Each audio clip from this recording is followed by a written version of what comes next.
Até a morte de Cristo, a morte e ressurreição de Cristo, você vê Deus tratando com o seu povo terreno, os judeus.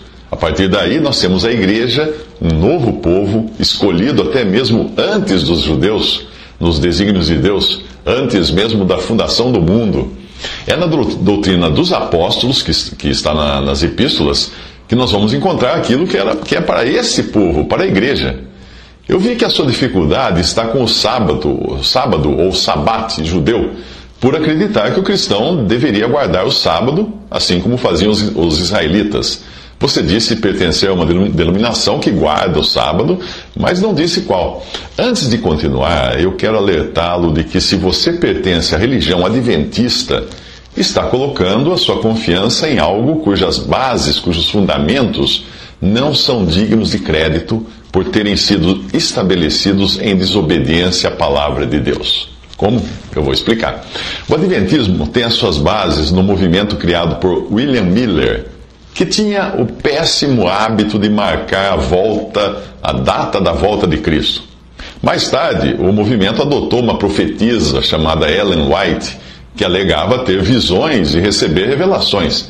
O Adventismo atual é baseado nos ensinos e visões de Ellen White. E a palavra de Deus nos dá razões suficientes para não darmos crédito a esses ensinos. Uma passagem na Bíblia diz: como em todas as igrejas dos santos, as mulheres estejam caladas nas igrejas, porque lhes não é permitido falar, mas estejam submissas, como também ordena a lei. E se querem aprender alguma coisa, perguntem em casa a seus próprios maridos, porque é indecoroso para a mulher o falar na igreja. Porventura foi de vós que partiu a palavra de Deus, ou veio ela somente para vós? Se alguém se considera profeta ou espiritual, reconheça que as coisas que vos escrevo são mandamentos do Senhor. Isso está em 1 Coríntios 14, 33 a 37. Se Ellen White se considerasse realmente espiritual, ela teria reconhecido este mandamento do Senhor, que as mulheres não devem ensinar, como fala também na carta a Timóteo, e devem permanecer caladas nas reuniões da igreja. Não se trata de considerar a mulher inferior ao homem ou de um capricho cultural da época do Novo Testamento. Não, nada disso. Mas é apenas uma questão de ordem que o próprio Deus estabeleceu. Ele diz: reconheça que as coisas que vos escrevo, Paulo está dizendo, são mandamentos do Senhor. E a razão disso, para essa distinção no lugar em que a mulher ocupa nas coisas de Deus, é explicada em outra passagem, que diz: a mulher aprenda em silêncio com toda submissão, pois não permito que a mulher ensine, nem tenha domínio sobre o homem, mas que esteja em silêncio. Porque primeiro foi formado Adão, depois Eva, e Adão não foi enganado. Mas a mulher, sendo enganada, caiu em transgressão. Isso está em 1 Timóteo 2, de 11 a 14. Adão não foi enganado, mas ele simplesmente decidiu seguir sua mulher na decisão que ela já tinha tomado. Eva foi na conversa da serpente e acabou enganada. Por essa razão, Deus não permite que a mulher ensine ou fale nas reuniões da igreja. A mulher é mais suscetível de ser enganada nas coisas referentes à doutrina. E mais uma vez, não sou eu quem está dizendo isso, mas a doutrina dos apóstolos. Não se trata de discriminação da mulher, não é nada disso. É uma ordem dada por Deus. A mulher tem a sua própria esfera de atuação bastante nobre, mas esta não inclui ensinar doutrinas aos homens. Este é um daqueles casos em que você não precisa beber da garrafa para saber o que tem dentro. Basta ler o rótulo. E se o rótulo diz Adventismo do sétimo dia, dentro você vai encontrar uma mistura de doutrinas com muitos erros. Eu não sei se você segue o Adventismo, mas se nesse ponto você passar a querer defender essa religião, mandar e-mail para mim, bravo e irado, e querer, possivelmente você tenha se convertido a essa religião e não especificamente a Cristo. Pessoas convertidas a uma religião defendem com unhas e dentes a organização e os seus líderes, sem se preocupar em verificar na Bíblia as suas doutrinas. Pessoas convertidas a Cristo serão como os varões de Bereia, pois o seu compromisso é com a verdade, e não com alguma religião, com líderes, com uma organização. Não. Lá em Atos diz que estes de Bereia eram mais nobres que os de Tessalônica, pois receberam a palavra com toda avidez, examinando as Escrituras todos os dias para ver se as coisas eram de fato assim.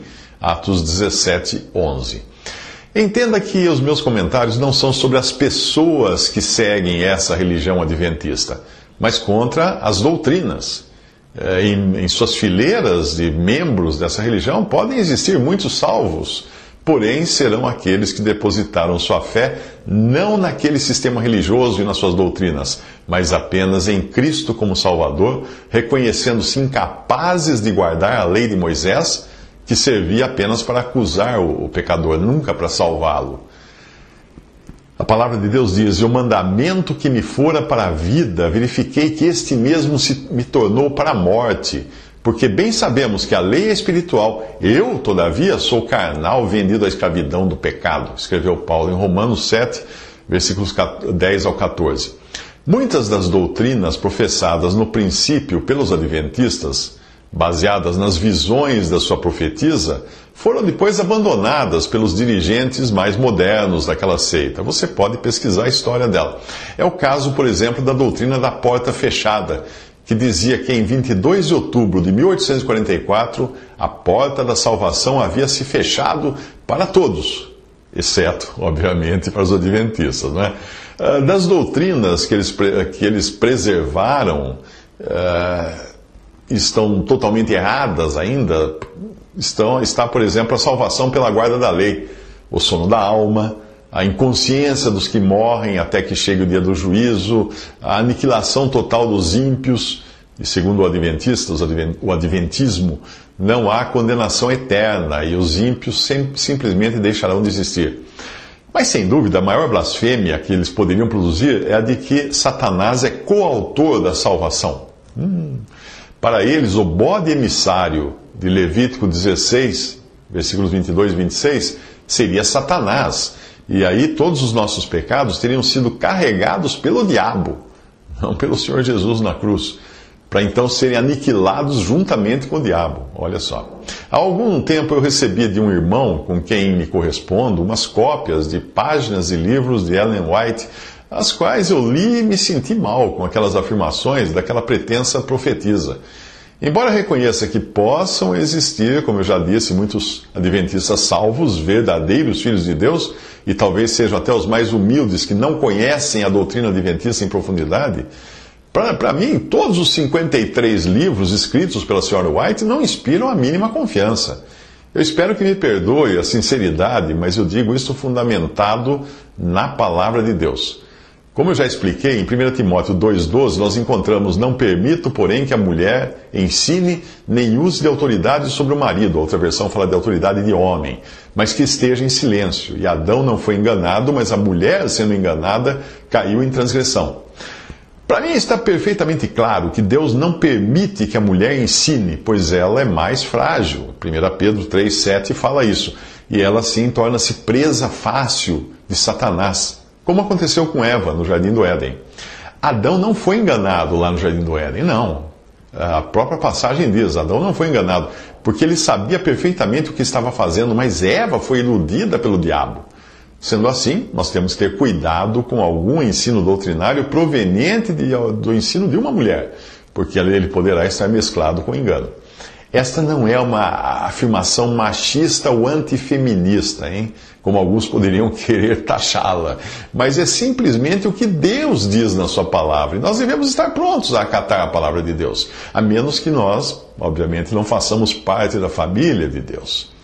Evidentemente, a mulher tem o seu lugar e o seu ministério entre crianças, entre enfermos, entre outras mulheres, como nós vemos no que aconteceu com Timóteo, que foi instruído por sua mãe e sua avó, mulheres dignas de terem os seus nomes registrados nas Escrituras, porque elas cumpriram a obra que Deus colocou nas suas mãos dentro da esfera permitida às mulheres. Ou então como a exortação que é dada em Tito, capítulo 2, para que as mulheres mais velhas ensinem as mais novas. Portanto, o fundamento seguro e eficaz para nós rejeitarmos a doutrina da Sra. White está na própria palavra de Deus. Não permito, porém, que a mulher ensine. O que eu conheço a respeito do Adventismo já é suficiente para refutar as suas doutrinas. Um outro ponto-chave para nós distinguirmos o erro, está na doutrina da salvação. Todas as religiões não cristãs, ou muitas das que dizem cristãs, mas estão permeadas de erros, pregam a salvação pelas obras. Anotou aí? Muitas religiões cristãs pregam salvação pelas obras. Se nós procurarmos saber o que a palavra de Deus diz a respeito de um sistema ou de uma religião que prega ser necessário guardar a lei para se receber a salvação, aí nós veremos em Gálatas 1,69 que o apóstolo Paulo chama de anátema, que significa maldito, o ensino, 1 de 6 a 9, Gálatas 1 de 6 a 9, ele chama de maldito, o anátema, o ensino de uma salvação obtida por se guardar a lei e os mandamentos. Se você continuar lendo Gálatas, verá que eles estavam caindo no erro de supor que a salvação não fosse somente por graça, mas que dependia da guarda da lei.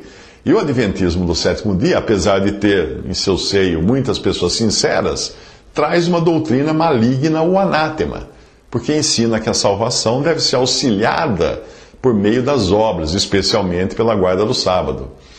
Existem ainda mais enganos da Sra. White, além de haver ensinado que a expiação dos pecados não foi completa na cruz. Ela também ensinou que a obra de Cristo só ficou completa em 1844. Ensinou que o Espírito Santo revelou grandes verdades a ela, a Sra. White, né, obviamente.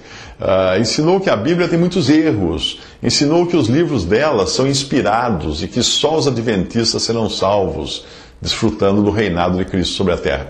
Mas como tem acontecido com religiões assim, muitas doutrinas professadas nas suas origens têm sido deixadas de lado ou mascaradas em prol do politicamente correto e de uma tendência cada vez maior ao ecumenismo.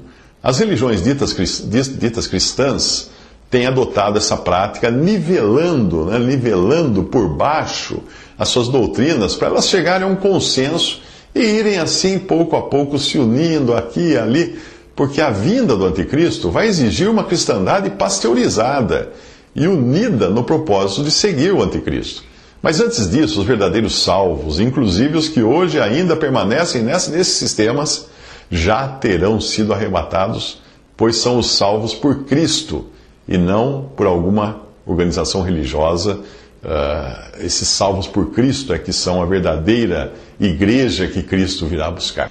Por não saber se você segue ou não os ensinos de Ellen White, eu vou interromper a minha resposta por aqui até eu ter ciência disso. Se você realmente pertencer à religião adventista, não haverá qualquer proveito em eu tentar lhe mostrar pela Bíblia a razão de não guardar o sábado, porque daí você está seguindo uma religião que não crê no que a Bíblia diz, mas no que a sua profetisa Ellen White ensinou. Você continuará tirando suas conclusões das doutrinas ensinadas por uma mulher, algo claramente desautorizado por Deus. De nada adiantaria eu tentar curar o ferimento no pé de alguém se essa pessoa pretende continuar usando sapato com prego, né? Quando o alicerce de uma casa está fora do projeto original, todas as suas paredes, por mais belas e firmes que sejam, estão igualmente fora do projeto original. É uma questão de fundamento. Você segue as doutrinas ensinadas por essa mulher? Então, é preciso você resolver isso antes de querer entender outras coisas. Mas se não for este o seu caso, por favor, volte a escrever. Eu terei prazer em esclarecer esse ponto do sábado, segundo aquilo que eu encontro na palavra de Deus.